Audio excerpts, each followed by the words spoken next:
Она его выбрасывает и говорит, потом никто не отозвался, чей котенок. Я подумала, он бесхозный, мне он показался неухоженным, им показался неухоженным. Они все время на кого-то ссылаются, а саму женщину я не знаю, кто это. Это какая-то терра инкогнита, неизведанная земля и неизведанный персонаж.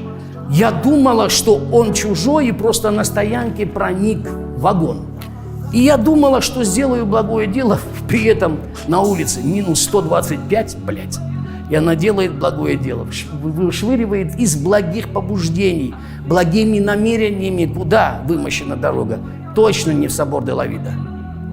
Вы отобрали у этой семьи, скотина, не знаю, как вас зовут, вы отобрали у нее смысл жизни, потому что...